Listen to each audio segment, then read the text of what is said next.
Hello friends, आप सभी को द पॉलिटेक्निक क्लासेज में स्वागत है।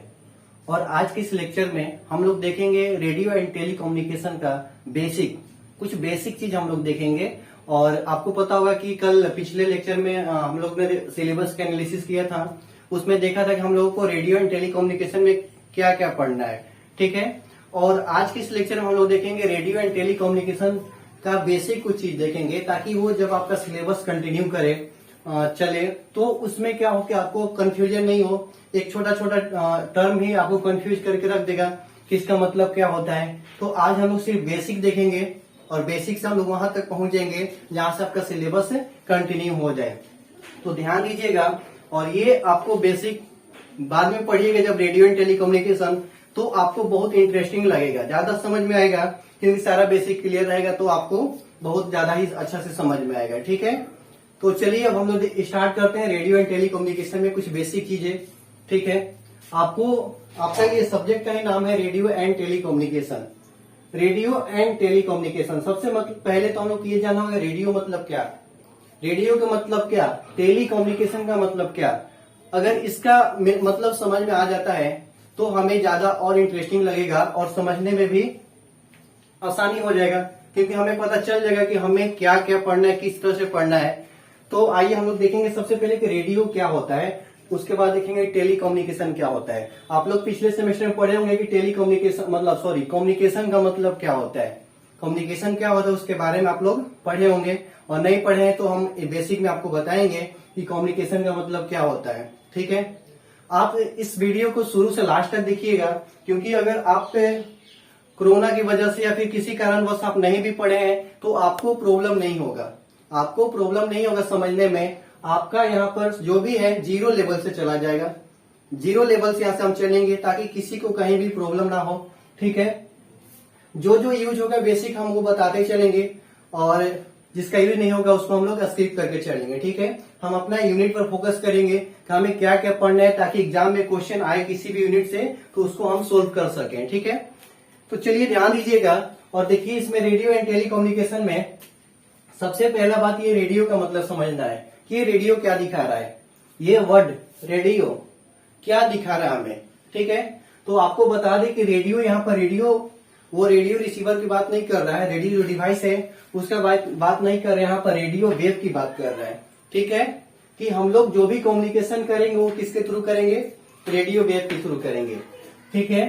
टेली कम्युनिकेशन, टेली कम्युनिकेशन का मतलब क्या होता है कि इस टेली वर्ड जो दिखा रहा है इसका मतलब होता है डिस्टेंस, ठीक है। टेली का मतलब होता है डिस्टेंस। अब पढ़िए इसको, अब इसको पढ़िए। टेली कम्युनिकेशन कहने का मतलब क्या है, डिस्टेंस कम्युनिकेशन। और कम्युनिकेशन कहने का मतलब क्या, कि अपना इंफॉर्मेशन को एक्सचेंज करना, ट्रांसमीटर टू रिसीवर सेंड करना, अपना मतलब ट्रांसमीटर से रिसीवर के पास सेंड करना, वो कम्युनिकेशन कहलाता है, ठीक है।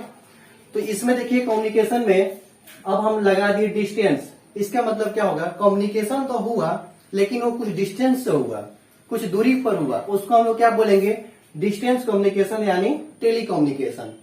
टेली का मतलब ही होता है डिस्टेंस, इस टेली वर्ड का मतलब होता है डिस्टेंस, ठीक है। आप लोग पढ़े होंगे टेलीविजन, टेलीविजन में थोड़ा सा आपको पता होगा टेलीविजन के बारे में, तो सर जरूर बताए होंगे कि टेलीविजन कहने का मतलब क्या होता है। टेली का मतलब यहाँ पर भी डिस्टेंस होगा, विजन मतलब देखना। हम टीवी जब भी देखते हैं तो कुछ दूरी से देखते हैं, ठीक है। तो कुछ दूरी आ रहा है तो उसी को हम यहाँ पर यूज किए हैं टेली, टेली यूज होता है यहाँ पर। टेलीविजन दूर से देखना, उसको क्या बोलते हैं, टीवी, आप लोग भी जानते हैं।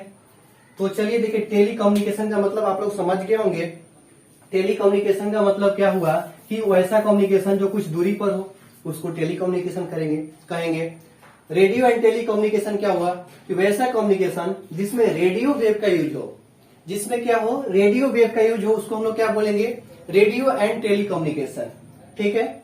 रेडियो वेव का यूज हो, किसका यूज हो, किसका यूज हो, रेडियो वेव का यूज हो। ध्यान दीजिएगा, रेडियो वेव का जिसमें यूज होगा, जिस कम्युनिकेशन, उसको रेडियो एंड टेली कम्युनिकेशन बोलेंगे, ठीक है। रेडियो वेव, अब यहाँ पर ध्यान से समझिएगा कि रेडियो वेव का मतलब क्या होता है। रेडियो वेव का मतलब क्या होता है ये तो समझ में आ गया कि कम्युनिकेशन होगा रेडियो वेव के थ्रू होगा, उसको रेडियो एंड टेली कम्युनिकेशन बोलेंगे, ठीक है। लेकिन यहाँ पर समझ में आना चाहिए यह बात कि रेडियो वेव का मतलब क्या हुआ। तो सबसे पहले देखना होगा कि वेव, क्योंकि ये रेडियो वेव लगा, कहीं ना कहीं ये वेव से रिलेटेड है। और ये वेव का ये क्या है, वेव का टाइप है। रेडियो वेव क्या है, एक वेव का ही टाइप है। ठीक है, तो हम लोग को समझना होगा कि वेव क्या होता है। वेव क्या होता है, सबसे पहले हम लोग देखेंगे बेसिक में कि सबसे पहले देखेंगे कि वेव का मतलब क्या होता है, व्हाट इज वेव। ठीक, तो बहुत सारे स्टूडेंट जानते भी होंगे कि वेव का मतलब क्या होता है, वेव को क्या बोलते हैं। हिंदी में क्या बोलते हैं इसको, तरंग। हिंदी में इसको तरंग बोलते हैं। और तरंग आप लोग भी जानते होंगे क्या होता है। जैसे एक हलचल जिसको बोलते हैं वो तरंग होता है। जैसे ओसिलेशन होता है, वहां पर भी वो तरंग जनरेट हो रहा है। ठीक है, जैसे मान लीजिए कि एक 10 मीटर लंबा रस्सी है, उसको कहीं बांध दिए एक एंड को, और इसको ऐसे ऐसे कर रहे हैं। तो उसमें देखे होंगे कि क्या होता है कि ऐसे ऐसे मतलब ओवरलैप करता है। इसका मतलब क्या हो रहा है कि वहां पर वेव जनरेट हो रहा है। वहां पर क्या हो रहा है, वेव जनरेट हो रहा है। ठीक है, वहां पर तरंग जनरेट हो गया। तो यानी कि वेव का मतलब क्या हुआ कि वेव एक प्रकार का हलचल है, डिस्टरबेंस है, ऑसिलेशन है। ठीक है, उसको हम लोग वेव बोलेंगे। ठीक है ना। वेव कहने का मतलब wave is a form of disturbance which travel through a material. ठीक है, या मीडियम, किसी भी मीडियम में ट्रेवल करता है, उसी को हम लोग वेव बोलते हैं ना। जैसे मतलब कहीं भी आप हलचल मचा रहे हैं वहां पर वेव होता है। जैसे शांत जल है, जमाव पानी है जो भी है, उसमें आप पत्थर मारते हैं, देखे होंगे कैसे ऐसे वेव उसमें निकलता है कि नहीं। तो वो क्या हुआ, वहां पर वेव जनरेट हुआ। तो वही वेव यहाँ पर भी होता है, उसी को हम लोग वेव बोलते हैं। ठीक है, तो आई होप आप लोग वेव का मतलब समझ गए होंगे। अब देखना है कि वेव कितने टाइप्स का होता है। ठीक है, और ग्राफ से देखिए आप लोग, वेव का अगर ग्राफ देखना चाहें तो देखिए, हलचल मचेगा तो यही,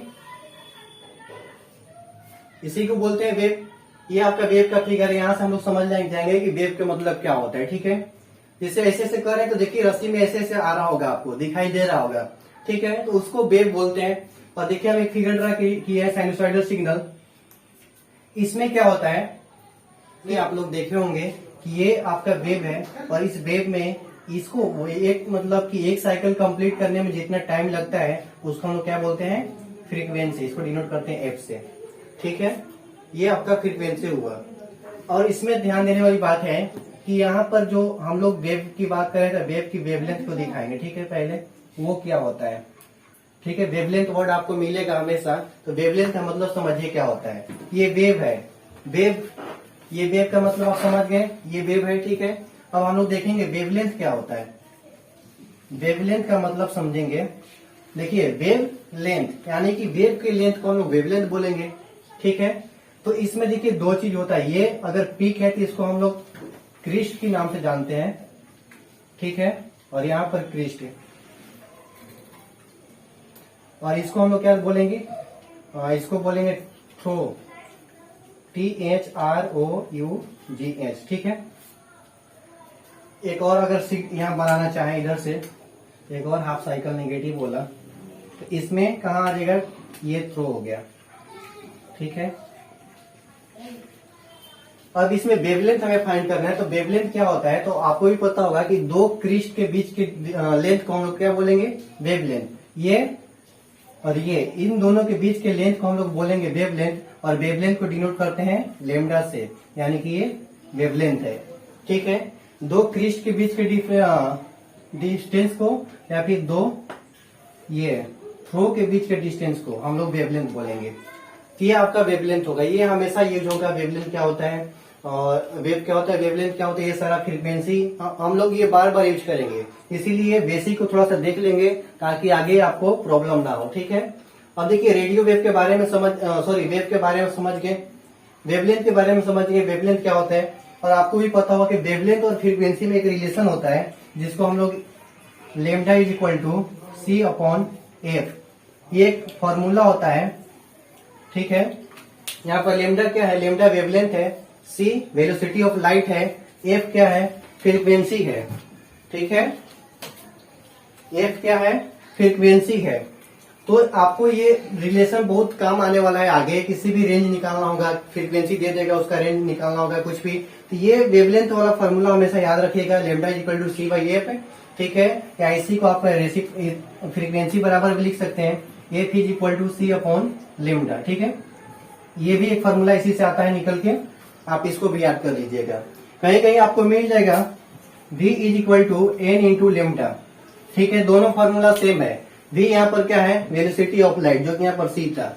n क्या है, फ्रीक्वेंसी है, जो कि यहाँ पर f था। लेमडा वेवलेंथ, यहाँ भी वेवलेंथ। तो दोनों फॉर्मूला सेम है। आप इसको याद करके रखिएगा, आगे इसका काम आने वाला है। ठीक है ना। तो चलिए, वेव हम लोग देख लिए, वेवलेंथ देख लिए। ठीक है, अभी हम लोग रेडियो वेव के पास नहीं पहुंचे। रेडियो वेव के पास पहुंचेंगे, आपको आप खुद क्लियर कर लीजिएगा कि रेडियो वेव क्या होता है। मुझे बताने की जरूरत नहीं पड़ेगी, आपको पता चल जाएगा कि रेडियो वेव क्या होता है। ठीक है, अब देखिए रेडियो वेव में अभी इसका टाइप्स पढ़ेंगे, वेव का टाइप्स पढ़ेंगे। आपको पता होगा कि वेव का दो टाइप होता है, एक आपका होगा इलेक्ट्रोमैग्नेटिक वेव, ठीक, इलेक्ट्रोमैग्नेटिक वेव, और दूसरा आपका होगा मैकेनिकल वेव। देखिए, वेव का दो टाइप होता है, एक इलेक्ट्रोमैग्नेटिक वेव होता है और एक मैकेनिकल वेव होता है। ये मैकेनिकल वेव साउंड से रिलेटेड होता है, इसमें साउंड के बारे में पढ़ेंगे और इसमें लाइट के बारे में पढ़ेंगे। इलेक्ट्रोमैग्नेटिक वेव में लाइट के बारे में जानेंगे हम लोग, और मैकेनिकल वेव में साउंड वेव के बारे में जानेंगे। तो देखिए, वेव फिजिक्स का बहुत बड़ा टॉप चैप्टर होता है। ठीक है, अगर इसको पढ़ना चालू कीजिएगा तो 1 महीना से ज्यादा क्लास आएगा। इलेक्ट्रोमैग्नेटिक वेव, मैकेनिकल वेव, इसका टाइप निकल के आएगा, बहुत सारा इसमें पढ़ना है। तो हम लोग उतना नहीं ध्यान देंगे, सिर्फ हम लोग बेसिक देखेंगे। ठीक है, बेसिक देखते हुए अब हम लोग को क्या देखना है, रेडियो वेव देखना है। तो हम बताते चलेंगे आपको कि इलेक्ट्रोमैग्नेटिक वेव में ही रेडियो वेव आपका इसका टाइप्स है। इलेक्ट्रोमैग्नेटिक वेव का रेडियो वेव टाइप्स होता है, और वो देखिएगा। सबसे पहले इलेक्ट्रोमैग्नेटिक वेव क्या होता है ये जानना जरूरी है, तब हम लोग इसका टाइप देखेंगे। तो इसमें इलेक्ट्रोमैग्नेटिक वेव में आप लोग पढ़े होंगे 12th में या फिर सेकंड सेमेस्टर में जरूर पढ़े होंगे कि इलेक्ट्रोमैग्नेटिक वेव का मतलब क्या होता है। इलेक्ट्रोमैग्नेटिक वेव का मतलब क्या होता है कि इसमें इलेक्ट्रिक फील्ड और मैग्नेटिक फील्ड, जिसको एस से डिनोट करते हैं, ये दोनों क्या होता है, म्यूचुअल परपेंडिकुलर होता है। उसमें इलेक्ट्रिक फील्ड और मैग्नेटिक फील्ड क्या होता है, परपेंडिकुलर होता है। कहने का मतलब, अगर ये ग्राफ से देखें, ये ग्राफ अगर इलेक्ट्रिक फील्ड को दिखा रहा है, ब्लू कलर वाला, ये इलेक्ट्रिक फील्ड का आपका ग्राफ हुआ, और हम मैग्नेटिक फील्ड, ये दोनों क्या होता है, दोनों म्यूचुअल परपेंडिकुलर होता है। कहने का मतलब 90 डिग्री से। तो देखिए, ग्राफ में कुछ इस तरह से दिखाएंगे, और इसको ब्लैक पेन से करते हैं। ये तो आपको दिख रहा होगा कि ये वर्टिकली है, ये देखिए इस तरह से है। इसमें शैडो कर देते हैं ताकि ज्यादा क्लियर हो। ये आपका इलेक्ट्रिक फील्ड का है ग्राफ। ठीक है, अब इसमें बनाना है मैग्नेटिक फील्ड, और उसको दिखाना है कि परपेंडिकुलर। तो देखिए, ग्राफ थोड़ा सा इंक्लाइन करके बनाएंगे तो शायद आपको समझ में आ जाएगा। ये जो होता है, ये मैग्नेटिक फील्ड होता है, और ये इलेक्ट्रिक फील्ड के परपेंडिकुलर होता है। ठीक है,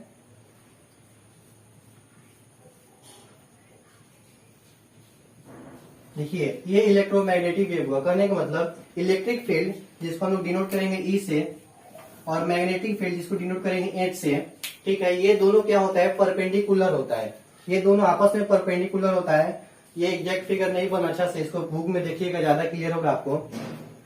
ये होता है इलेक्ट्रोमैग्नेटिक वेव। ठीक है, इलेक्ट्रोमैग्नेटिक वेव इसका क्या होता है कि इसका भी स्पीड जो होता है वो लाइट की स्पीड के बराबर होता है। कहने का मतलब, जितना लाइट का स्पीड होता है 3 × 10⁸ मीटर प्रति सेकेंड, वही इसका भी होता है, इलेक्ट्रोमैग्नेटिक वेव का ही होता है। ठीक है, इसका स्पीड आप लोग जान गए, इलेक्ट्रोमैग्नेटिक वेव का कितना होता है, 3:10⁸ मीटर प्रति सेकेंड।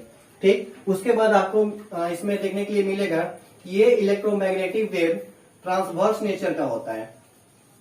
ठीक है, ट्रांसवर्स नेचर का होता है, मतलब ये परपेंडिकुलर हुआ, उसी को हम लोग बोलते हैं ट्रांसवर्स नेचर। ठीक है, एक लॉन्गिट्यूडिनल होता है, एक ट्रांसवर्स होता है। ये सारा अभी ज्यादा डीप में नहीं जाना है, बस हमें देखना है कि इलेक्ट्रोमैग्नेटिक वेव से रेडियो वेव में कैसे पहुंचे।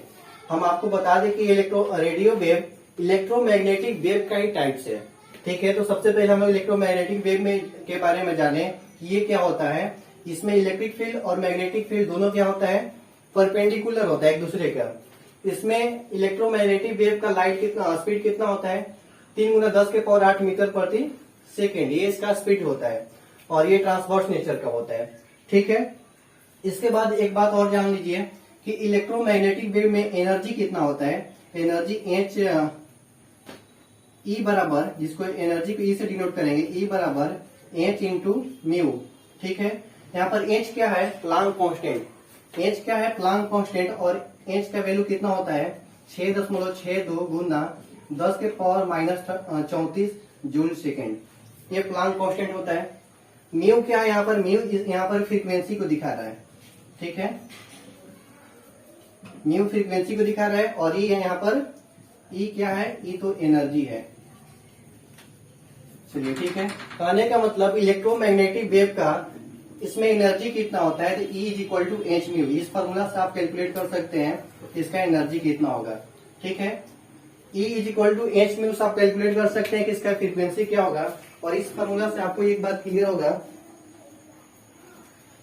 कि अगर फ्रीक्वेंसी म्यू यहाँ पर फ्रीक्वेंसी है, देखिए समझना कि ये क्या है, ये मतलब इसका नोटेशन नहीं देखना है कि यहाँ पर म्यू है, यहाँ पर एफ है, यहाँ पर एन है, सब फ्रीक्वेंसी है, तो हाँ सब फ्रीक्वेंसी है। ठीक है, तो E बराबर एच म्यू पर क्या होगा, अगर यहाँ से एनालिसिस कीजिए थोड़ा सा, देखिए म्यू मतलब फ्रीक्वेंसी। अगर फ्रीक्वेंसी को इंक्रीज कीजिएगा, अगर इस फ्रीक्वेंसी को इंक्रीज कीजिएगा तो एनर्जी भी इंक्रीज होगा। ठीक है, क्योंकि ये प्लांक कांस्टेंट है, ये तो कांस्टेंट रहेगा। अगर इसमें जो मल्टीप्लाई होने वाला है फ्रीक्वेंसी, उसको अगर बढ़ाएंगे तो फाइनली हमारा एनर्जी भी बढ़ेगा। ठीक है, और एनर्जी बढ़ा इसका मतलब क्या होगा, अगर एनर्जी बढ़ रहा है इसका मतलब क्या हुआ कि उसका पेंट्रेशन पावर बढ़ रहा है। ठीक है, पेंट्रेशन इफिशियंसी बढ़ रहा है। ठीक है, ये पेंट्रेशन इफिशियंसी क्या होता है, कहने का मतलब अगर किसी भी सिग्नल का फ्रीक्वेंसी ज्यादा है वो बहुत दूर तक ट्रेवल करेगा, बहुत दूर तक वो पेंट्रेट करके जाएगा। ठीक है, तो वो चीज यहाँ से क्लियर हो रहा होगा कि फ्रीक्वेंसी जब भी बढ़ेगा तो इसका एनर्जी बढ़ेगा। कोई भी वेव हो, अगर उसमें फ्रीक्वेंसी बढ़ा रहे हैं सिग्नल का, तो उसका एनर्जी भी बढ़ेगा, और एनर्जी बढ़ेगा तो इसका मतलब क्या हो रहा है, पेंट्रेशन इफिशियंसी भी बढ़ेगा। ठीक है, पेंट्रेशन इफिशियंसी बढ़ेगा। ये आप लोग देख लिए इलेक्ट्रोमैग्नेटिक वेव के बारे में। ठीक है, ये इतना चीज इलेक्ट्रोमैग्नेटिक वेव के बारे में देखें। अब हम लोग देखेंगे रेडियो वेव क्या होता है, इसको मिटा देते हैं, इसके बारे में हम चर्चा करेंगे रेडियो वेव के बारे में। ठीक है, ये सारा आपको पीडीएफ मिल जाएगा, मिटा दिए तो टेंशन नहीं लेना है, ये सारा पीडीएफ में आपको मिल जाएगा, आप नोट कर लीजिएगा। ठीक है, सारा ऐप पर अवेलेबल है।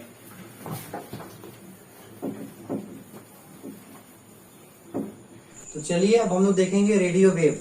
रेडियो वेव के जैसे टेबल हम बना के दिखाएंगे आपको कि कितना से कितना के बीच में उसको फ्रीक्वेंसी उसका लाइज करता है रेडियो वेव का। तो ध्यान दीजिएगा, फ्रीक्वेंसी अगर आपको भी पता होगा कि फ्रीक्वेंसी को डिवाइड करेंगे तो सब लोग कर सकते हैं, लो फ्रीक्वेंसी, मीडियम फ्रीक्वेंसी और हाई फ्रीक्वेंसी। तो सबसे पहले क्या होगा, लो फ्रीक्वेंसी होगा। ठीक है, फिर मीडियम फ्रीक्वेंसी होगा, फिर हाई फ्रीक्वेंसी होगा। इतना तो सब लोग फ्रीक्वेंसी को डिवाइड कर सकते हैं, लेकिन इससे भी लो फ्रीक्वेंसी का रेंज जो होता है उससे भी अगर कम फ्रीक्वेंसी आ जाए उसको क्या बोलेंगे। ठीक है, उसको क्या बोलेंगे, तो उसको हम लोग बोलेंगे वेरी लो फ्रीक्वेंसी। ठीक है, उसके बाद अल्ट्रा लो फ्रीक्वेंसी, उसके बाद सुपर लो फ्रीक्वेंसी, उसके बाद एक्सट्रीमली लो फ्रीक्वेंसी। देखिए अगर लो तक आप जान रहे होंगे, लेकिन उससे भी अगर कम फ्रीक्वेंसी आ जाए तो उसको इस बॉन्ड में हम लोग रख सकते हैं। Low frequency, very low frequency, ultra low frequency, super low frequency और एक्सट्रीमली लो फ्रीक्वेंसी। ठीक है, मतलब लो के बाद हम जैसे माइनस में घटते चले गए, उसी तरह से हाई के बाद भी हम लोग बढ़ते चले जाएंगे। हाई फ्रीक्वेंसी, उसके बाद VHF लगा देंगे। देखिए हाई फ्रीक्वेंसी के बाद थोड़ा सा जो अगर फ्रीक्वेंसी ज्यादा होगा तो उसको VHF की रेंज में डाल देंगे। वेरी हाई फ्रीक्वेंसी, उसके बाद अल्ट्रा हाई फ्रीक्वेंसी, उसके बाद क्या होगा, सुपर हाई फ्रीक्वेंसी, उसके बाद क्या होगा, एक्सट्रीमली हाई फ्रीक्वेंसी। ठीक है, आप लोग भी इतना याद रख सकते हैं। लो, मीडियम, हाई, तीनों लो, मीडियम और हाई, ये तीन फ्रीक्वेंसी सब लोग याद कर लेगा। फ्रीक्वेंसी को डिवाइड करना है तो लो फ्रीक्वेंसी होगा, मीडियम फ्रीक्वेंसी होगा और हाई फ्रीक्वेंसी होगा। लेकिन अगर उसके बाद भी अगर फ्रीक्वेंसी इससे भी कम है तो उसको वेरी लो, उससे भी कम है तो अल्ट्रा लो, उससे भी कम है तो सुपर लो, उससे भी कम है तो एक्सट्रीमली लो, ई का मतलब एक्सट्रीमली लो फ्रीक्वेंसी, ठीक है, जिसको बोलेंगे अत्यंत कम आवृत्ति हिंदी में, ठीक है। देखिए ये आपका फ्रीक्वेंसी हुआ, ये फ्रीक्वेंसी रेंज हुआ, सॉरी फ्रीक्वेंसी हो गया, ठीक है। अब इसका रेंज इधर लिखेंगे कि अगर एक्सट्रीमली लो फ्रीक्वेंसी है तो इसका रेंज कहां से कहां तक लाइज करेगा, ठीक है। तो देखिए इसको डिवाइड कर दीजिए दो पार्ट में, extremely low, super low, very low, ultra low, very low, low, medium, high, very high, ultra high, super high और एक्सट्रीमली हाई, ठीक है। हम इसका रेंज अभी लिखने वाले हैं। इसके बाद भी देखिए कुछ होता है, एक्सट्रीमली हाई फ्रीक्वेंसी हो गया, इससे भी ज्यादा अगर फ्रीक्वेंसी आ जाए तो उसको क्या बोलेंगे, तो अभी आप लोगों ने देखा होगा इंफ्रारेड लाइट, इधर भी फ्रीक्वेंसी लिख देते हैं। देखिए इंफ्रारेड लाइट, इंफ्रारेड लाइट, उसके बाद क्या था, इंफ्रारेड के बाद क्या था, इंफ्रारेड लाइट के बाद क्या था, अभी क्या लिखे थे हम लोग, इंफ्रारेड लाइट, उसके बाद विजुअल लाइट, हाँ विजुअल लाइट, मतलब जो इलेक्ट्रोमैग्नेटिक वेव का भी टाइप लिखे थे, गामा रे, एक्स रे, इंफ्रारेड, विजुअल, जो भी था, जो सीक्वेंस था उसी तरह से हम लोग आगे बढ़ेंगे। विजुअल लाइट हो गया, उसके बाद क्या था, अल्ट्रा वायलेट रे, यूवी रे जिसको बोलते हैं, ठीक है। उसके बाद एक्स रे, उसके बाद गामा रे, ठीक है। देखिए ये आपका टेबल है, इतना आपको याद कर लेना है, फिर आपको ऑब्जेक्टिव में कहीं से भी आपसे पूछ दिया जाए तो आपका एक नंबर वहां पर रखा हुआ है, ठीक है। फ्रीक्वेंसी रेंज,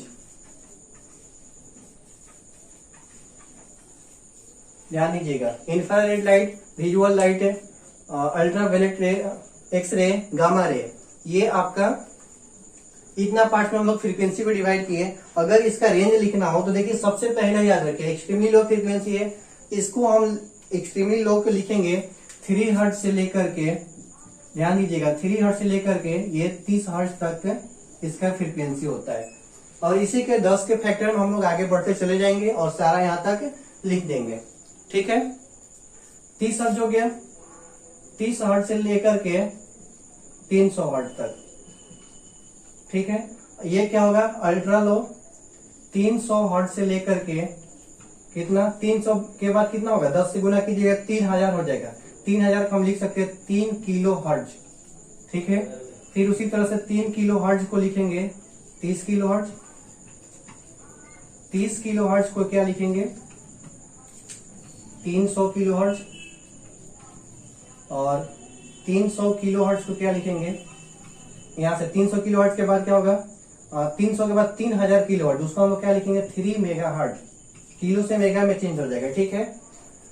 3 मेगा हर्ट्ज के बाद क्या होगा 30 मेगा हर्ट्ज,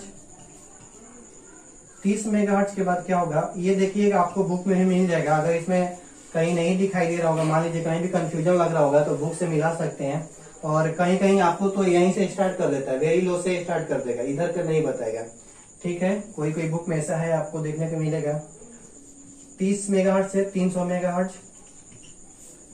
300 मेगाहर्ट्ज से लेकर के 3 गीगाहर्ट्ज तक, 3 गीगाहर्ट्ज से लेकर के 30 गीगाहर्ट्ज तक, 30 गीगाहर्ट्ज से लेकर के कितना हो जाएगा 300 गीगाहर्ट्ज,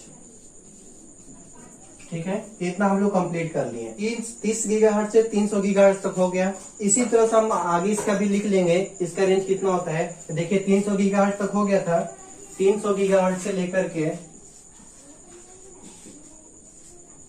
300 गीगाहर्ट्ज, अब यहाँ पर 3000 गीगाहर्ट्ज होगा, उसको हम लोग क्या बोलेंगे, गीगा के बाद क्या होता है टेरा हर्ट्ज होता है, ठीक है।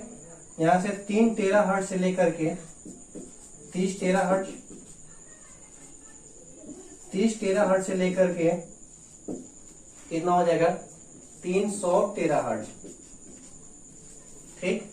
300 टेरा हर्ट्ज से लेकर के, और 300 के बाद क्या होगा 3000 टेरा हर्ट्ज, और 3000 टेरा हर्ट्ज को हम लिख सकते हैं 3 पेटा, पेटा इसको बोलते हैं टेरा पेटा, हाँ पेटा हर्ट्ज, और 3 PHZ से लेकर के 30 PHz।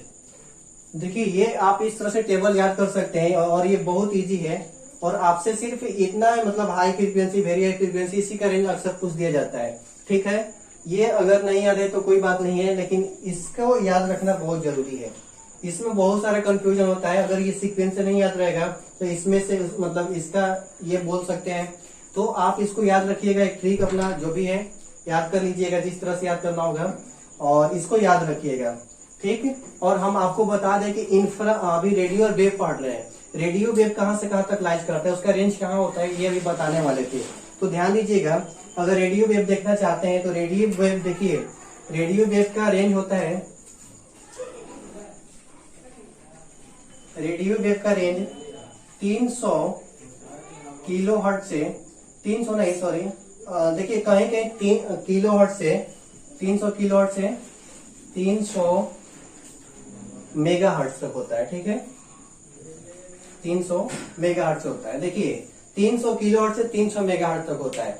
आप इसमें बहुत ज्यादा कंफ्यूज होइएगा, कहीं कहीं आपको 3 किलोहर्ट्ज दे देगा, कहीं कहीं 30 किलोहर्ट्ज से यहाँ तक दे देगा। तो आपको सिर्फ ये याद रखना है कि जो भी हो रेडियो वेव का रेंज किलोहर्ट्ज में होगा और मेगाहर्ट्ज में होगा। अब चाहे 3 किलोहर्ट्ज दे, चाहे 30 किलोहर्ट्ज दे, चाहे 300 किलोहर्ट्ज दे, रहेगा तो हमेशा किलोहर्ट्ज से लेकर के मेगाहर्ट्ज के बीच में।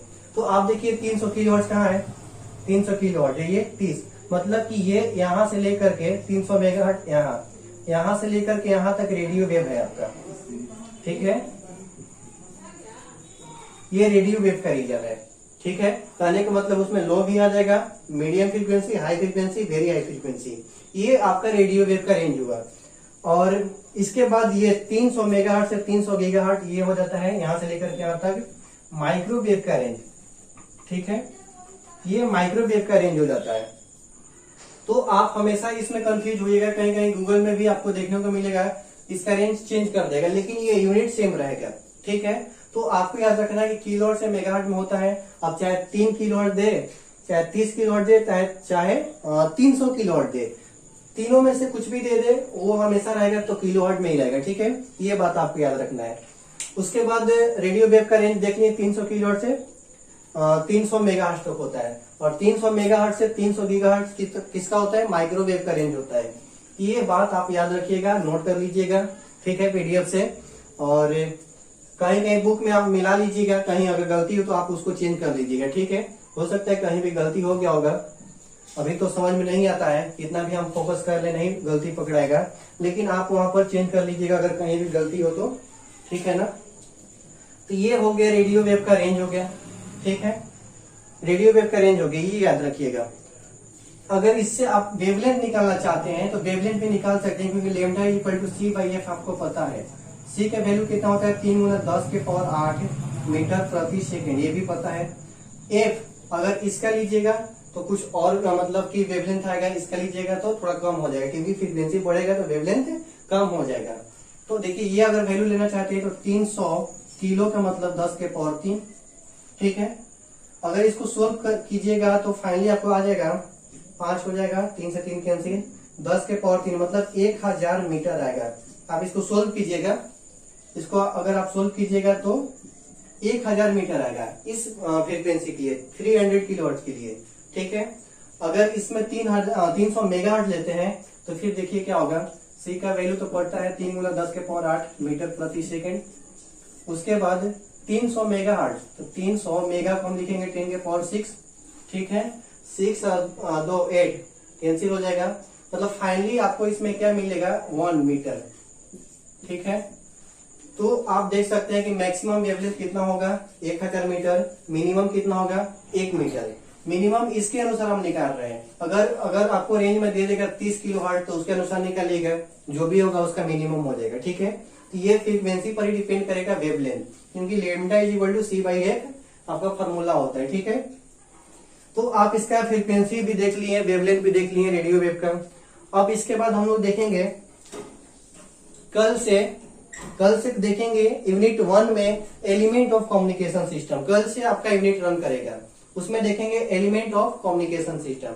ठीक है, तो आई होप अगर आपको ये समझ में आ गया होगा तो वीडियो को लाइक ठीक है, शेयर कर दीजिएगा, क्योंकि ये बेसिक चीज है। अगर कोई स्टूडेंट डायरेक्ट सिलेबस चालू कर देते हैं, जैसे कि रेडियो एंड टेलीकम्युनिकेशन में यूनिट 1 में क्या पढ़ना है, element of communication system. Direct आपको कहीं कहीं देखिए, कहीं भी पढ़ रहे होंगे तो उनको मिलेगा कि एलिमेंट ऑफ कम्युनिकेशन सिस्टम क्या है, डायरेक्ट वहां से चालू। इससे क्या होगा कि सिलेबस तो कंप्लीट होगा बहुत जल्दी, ठीक है, आपको भी मजा आएगा कि सिलेबस चालू हो गया, इतना पढ़ भी लिए, इतना नोट्स बन भी गया। लेकिन क्या ये सारा चीज मतलब इसके पहले जो भी बताए वो जानना जरूरी था कि नहीं था? रेडियो वेव के बारे में जानना जरूरी था, और रेडियो वेव के लिए हम एक क्लास स्पेशल दिए हैं, और वो देखिए 1 घंटा से भी लगभग ज्यादा ही हो गया। ठीक है, तो ये आपका पूरा बेसिक में ही क्लास रहेगा, आज बेसिक में ही था। और कल से हम लोग सिलेबस पर देखेंगे, और उसमें देखेंगे कि एलिमेंट ऑफ कम्युनिकेशन सिस्टम में सबसे पहले जानेंगे कम्युनिकेशन सिस्टम क्या होता है। कम्युनिकेशन सिस्टम अगर समझ में आ जाएगा तो फिर आपको पता हो जाएगा कि एलिमेंट ऑफ कम्युनिकेशन सिस्टम, मतलब उसी दिन से हम लोग मतलब कंटिन्यू कर देंगे, सिलेबस हमारा भी रन करने लगेगा। ठीक है, तो आई होप आपको समझ में आ गया होगा। ठीक है, तो इसी तरह से कंटिन्यू रहिए और पूरा वीडियो के देखिए, और अल्टरनेट मत देखिएगा, नहीं तो फिर आपको क्या होगा कि पिछला अगर बेसिक नहीं क्लियर है तो अगर आप बीच में देखते हैं तो फिर आपको वो क्लियर नहीं होगा। तो फिर आप ये मत बोलिएगा कि अच्छा नहीं लग रहा है, समझ में नहीं आ रहा है, बेकार हो गया। आप मतलब रेगुलर देखिएगा, प्रॉमिस है आपको समझ में आएगा। मैं बोल रहा हूँ ना कि अगर किसी को कम्युनिकेशन में नहीं पता है तो उसको भी ये सारा चीज समझ में आएगा।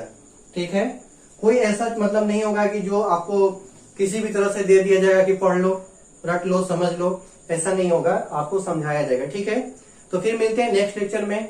Thanks for watching.